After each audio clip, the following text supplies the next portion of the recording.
Hello, everyone, and welcome back to Let's Talk Business. I am glad that you joined us. I am here with our first guest today, and that is Vicki Peek.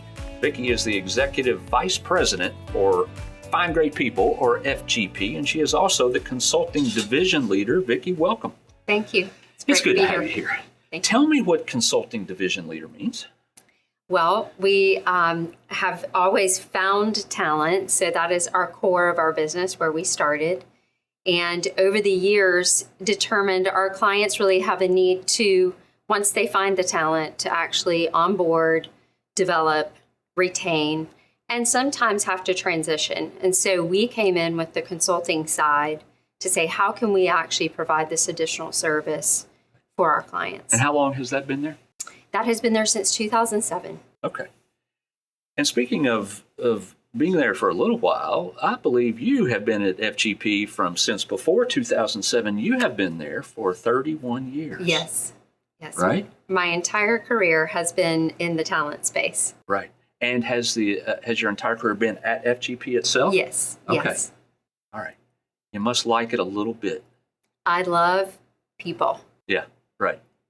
And finding great people. Yes. Okay, let's talk about HR trends. Tell me, and let's take a step back for a second. A couple years ago, we had this thing called COVID hit, right? And COVID just kind of threw your all's industry into a crazy spin, right?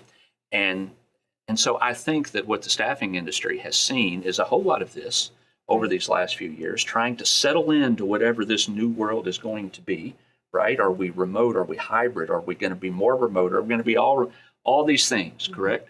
Tell me what we're looking at now. What does it feel like out there right now? Yeah, so it's not a one size fits all. And I think that's the biggest thing. I think people try to kind of find what is that right answer. Mm-hmm. And I believe we have to know our people. We have to know our industry. We have to know what the competitive space is, both to attract and retain talent. But we have seen organizations actually have to broaden their scope and not be so focused on what are we paying people or what are we providing for people, but really moving out more into meaning and purpose, engagement and inclusion, growth and development, and yes, comp and benefits. So almost pulling multiple aspects into their decision making as they lead their organizations. Is retaining folks more difficult today than it was not too long ago? It certainly has gone up and down. I think we're seeing a little bit of a stabilization of people moving. People are trying to get a little more tenure in their space. But certainly we have to work harder as organizations to ensure that we are engaging our workforce so that we can retain that high-performing talent. It seems like there for a while, employees were just hard to please.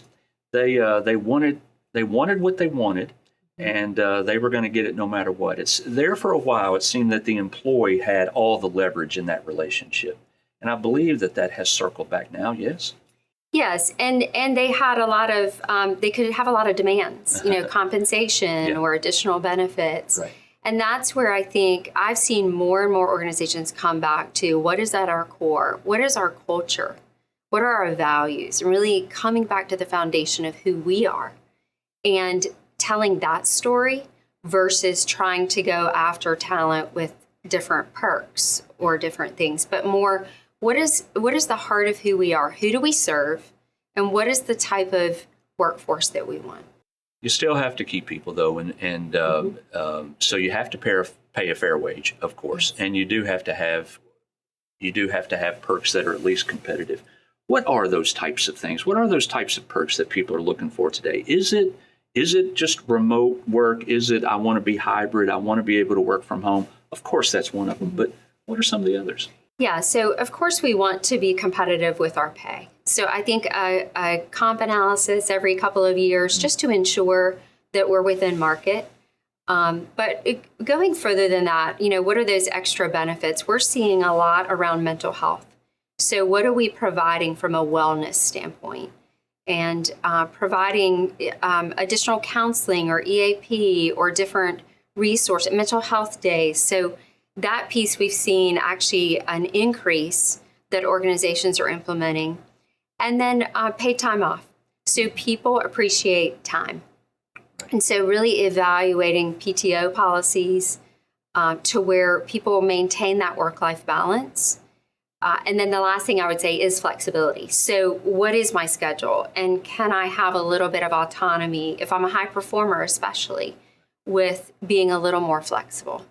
You know, something came up a few years ago that just surprised me to no end, and that was that companies began offering unlimited PTO. And the company that I was working for at the time offered unlimited PTO, and I thought, oh my gosh, what the heck is the world coming to? Now, it really didn't mean that people could just, it didn't mean what you might initially think it means, but it's a thing. It's a thing now, right? It is, but I think it's industry specific. I think sometimes it's position specific. So it certainly is not going to be for every organization.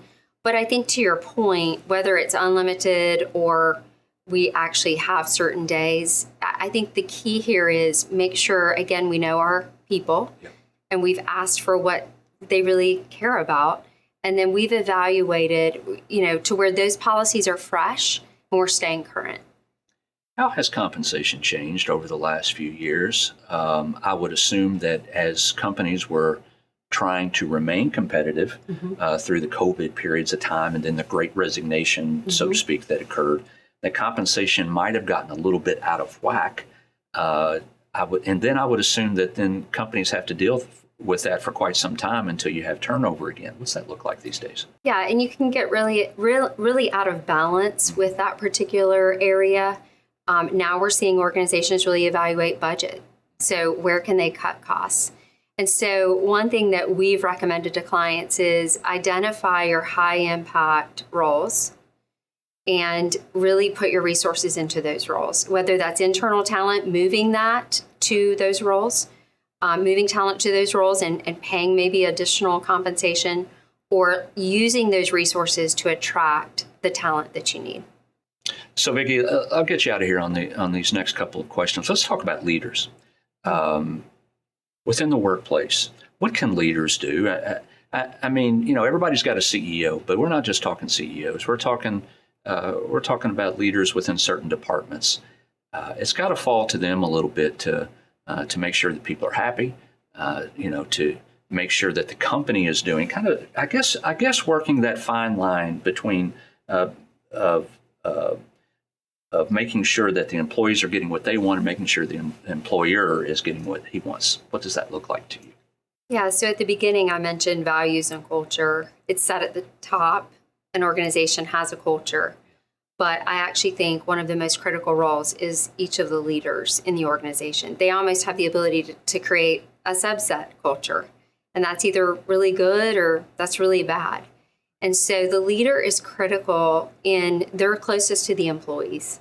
And so it's important for them to be relational, to build trust, to be present, especially with the virtual environment. Are we connecting?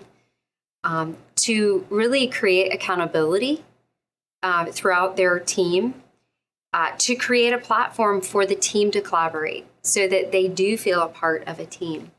And then the last thing I think sometimes we miss, and that is express gratitude, lead with gratitude, and really sharing different things that they're grateful for their team, for things that they're accomplishing for their customers, but just leading with gratitude. I can't think of a better way to end the conversation than leading with gratitude. Vicki, thanks so much for joining us. Thank you.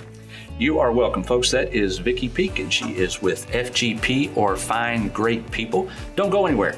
We'll be back in only 60 seconds, and we'll see you in just a minute. Thanks.